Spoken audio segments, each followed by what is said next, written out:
반갑습니다, 여러분. 여러분들의 한국사의 길잡이 최용구입니다. 자, 드디어 여러분들 무엇까지 했냐면 일제시대 일본놈들의 통치 방식까지 말씀을 드렸었죠. 그렇다면 오늘부터 하는 부분은 다른 부분이 아니라 우리나라가 일본에 어떻게 저항했는지 그것들을 여러분들 말씀을 드리겠습니다.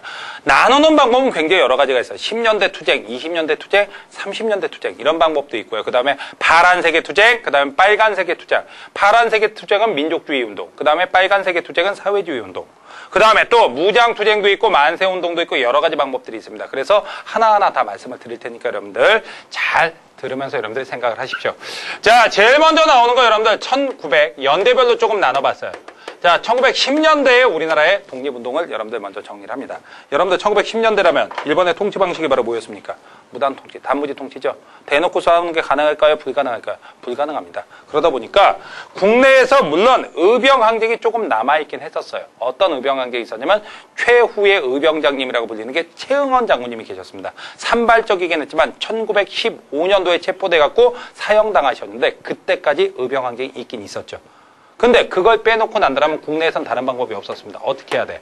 여러분들 일본한테 들키지 않고 싸워야 되겠죠. 그래서 나온 게 바로 뭐가 되냐면 항일결사. 여러분들 교재에는 항일결사라고도 했고 그 다음에 또 다른 말로는 여러분들 뭐라고도 얘기를 하면 비밀결사라고도 얘기를 합니다. 비밀결사. 자, 그래서 항일결사란 말, 특히 요즘은 이제 고등학교 과정에서는 여러분들 비밀결사라고 많이 가르칩니다. 그러다 보니까 비밀결사란 말이 나오면 여러분들 10년대로 가세요. 일제시대 비밀결사 운동은 무조건 10년대입니다. 근데 어렵게 생각하시지 마시고요. 한 두세 개 정도의 단체만 여러분들이 정확하게 기억을 하면 돼요. 어떤 단체가 있었냐? 첫 번째는 바로 독립의금부입니다. 그리고 또 하나는 여러분들 대한광복회라는 단체가 있었어요. 자, 이런 두 가지 단체가 가장 유명한데 독립의금부는 뭐고 대한광복회는 뭐냐? 여러분들 독립의금부는 누가 만들었냐면 임병찬이라는 분이 만들었습니다. 여러분들 혹시 임병찬이라는 이름 여러분들이 기억하는지 모르겠습니다. 예전에 면함 최익현 선생님 얘기해드렸는데 기억하실지 모르겠어요. 여러분들 그 스시마성 끌려가신 거. 그때 그 물 한 동이 들고 따라간 수제자가 바로 임병찬이었죠. 그리고 이분은 스승의 명령대로 살아나옵니다. 살아서 나오자 고종이 밀지를 보내요. 너 빨리 의병을 규합해라. 그리고 나를 구해내고 다시 한번 무엇을 만들자. 이 나라를 다시 한번 만들어내자라고 얘기를 하죠. 그래서 이분들이 추구하는 건 뭐라고 하냐면 여러분들 복벽주의라고 얘기를 해요. 복벽주의. 자, 복벽주의란 말은 옛날 왕정으로 돌아가자라는 얘기가 되는 거예요. 이게 왕정으로 돌아가자라는 얘기죠. 고종을 다시 모시자라는 복벽주의를 주장했던 것이 바로 독립의금부입니다. 그리고 자, 이분들은 무엇을 요구하냐면 주권 반환 청구서. 아니 국권, 나라의 권리를 반환받자 했고 국권 반환 청구서를 일본의 총독부에다 보냅니다. 덕분에 이거 몽땅 다 발각되고 다 체포가 돼요. 이깟 거 보낸다고 돌려주겠습니까? 근데 조금 뭐라 그럴까? 어떻게 보면 고집이 세신 분들이고요. 어떻게 보면 참 순진하신 분들이기도 합니다. 요걸 보냈다란 말, 어떤 여학생이 그러더라고요. 귀엽다고. 저걸 왜 보내냐고. 자, 이런 얘기를 하기도 했었는데. 자, 그에 비해서 여러분들 대한광복회는 누가 총사령이면 여러분들 박상진이라는 분이 총사령입니다. 그렇게 하게 되고 또 하나는 뭐가 되냐면 여러분들 잘 들으십시오. 또 하나는 여기에 나중에 최기진이라는 분도 계시지만 나중에 뭐가 되냐면 여러분들 이 부사령으로 들어오신 분이 김좌진 장군님이에요. 김좌진 장군님. 이런 분도 여기에 가담을 합니다. 자, 그렇게 하고 이들이 원하는 건 공화정입니다. 공화정. 여러분들 실제로 여러분들이 아셔야 될 것 중에서 식민의 이유로 복벽주의를 주장하는 건 독립의금부 정도만 여러분들이 알고 계시면 돼요. 그 외에는 거의 대부분 다 공화정을 주장합니다. 알겠습니까? 이쪽에서 원하는 건 이제 더 이상 우리한테 왕은 필요 없다. 공화정입니다. 그리고 가장 활발한 활동을 하는 것도 바로 이 대한광복회입니다. 가장 활발한 활동을 하죠. 그리고 이들은 무엇? 독립운동기지도 만들고 그 다음에 또 하나 무엇까지? 무관학교까지 만들려고 노력을 했던 게 바로 뭐가 되냐면 여러분들 대한광복회 됩니다. 이 외에는 송죽회라고 해갖고 개성적 여선생님들의 단체도 있었는데 이런 항일결사, 비밀결사들은요. 낮을 좋아할까요? 밤을 좋아할까요? 밤을 좋아합니다. 그래서 어떤 일이 벌어지냐? 여러분들 이렇게 지나가는데 비밀결사 대원이 지나가는데 일본 순사놈이 절벽 위에서 오줌을 싸고 있습니다. 그럼 어떻게 합니까? 살짝 밀어주죠. 그 다음에 지나가는데 일본 놈들 경찰서가 지키는 놈이 한 놈밖에 없는데 꾸벅꾸벅 조는 게 추워 보여요. 그러면 어떻게 하냐? 경찰서에 불을 내줍니다. 따뜻하게 해주는 거죠. 알겠습니까? 지나가는데 자, 친일파 지주놈집, 친일파 놈집 담장이 낮아 보기면 넘습니다. 이상하게 담장이 낮으니까 넘어보셨나 봐요. 넘고 나서 딱 들어보니까 이 친일파 지주한테 나라와 민족을 위해서 부탁할 일이 좀 생각이 났어요. 그래서 가서 복면하고 가서 칼을 들이대고 얘기를 합니다. 돈 내놔. 그리고 안 준다 그러면 나라와 민족을 위해서 죽어줘야 하고 죽여버리죠. 그리고 와서 그 돈 가져와서 어떻게 독립군 자금으로 쓰면 여러분들 비밀결사가 되는 겁니다. 아시겠어요? 이게 바로 1910년대입니다. 자, 그리고 해외에 대한 독립운동 기지도 많이 만드는데 해외 독립운동 기지의 발전에 대해서는 여러분들 나중에 제가 한꺼번에 또 설명드릴 때가 따로 있습니다. 그때 여러분들 설명을 듣고 정리를 하세요. 아시겠죠? 자, 이러다가 1910년대에 독립운동이 마무리되는 사건이 바로 다른 게 아니라 무엇이 터진다? 1919년 무엇이 터집니까? 여러분들 3.1운동이 터져나오게 돼요. 3.1운동.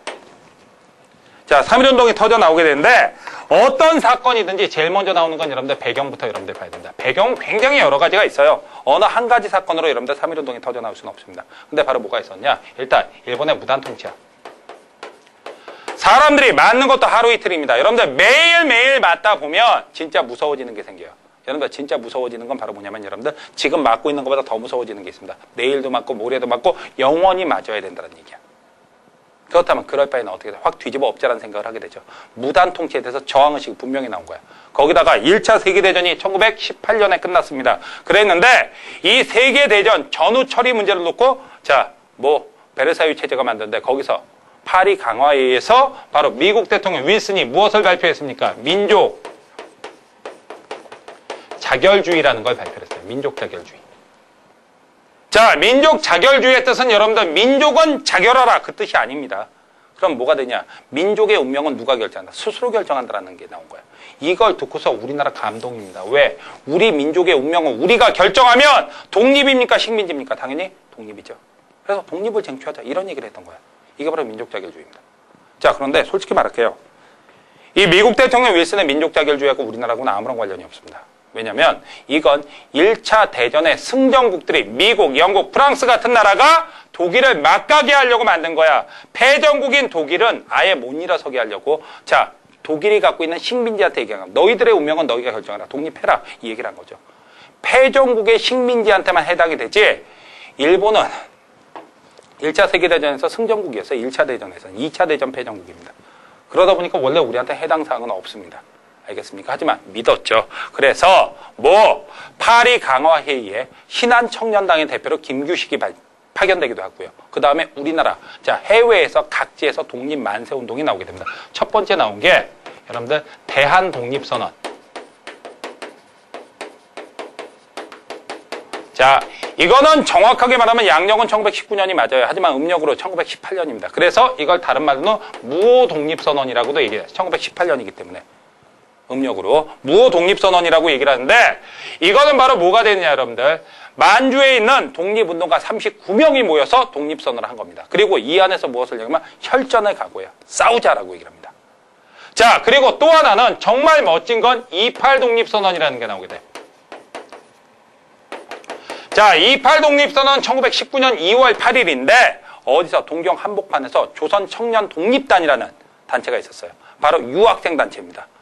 자, 유학생들이 대한독립 만세를 외친 겁니다. 만약에 우리의 주장을 받아들여주지 않는다면 우리가 다 할 때까지 혈전을 할 것이다. 이런 얘기를 합니다. 이 두 가지 선언에서는 일본과의 혈전을 얘기할 정도가 됐어요. 이렇게 독립선언들이 국내외, 아니 국외에서 자꾸만 터져나옵니다. 국내는 아직 터져나오지 못했지만. 자, 그러더니 어떻게 되냐면 여러분들 바로 뭐가 되냐면 한번 난리가 납니다. 바로 1919년 1월 달에 갑자기 고종이 승하를 하게 돼. 이게 바로 직접적인 도화선이죠. 고종의 승하.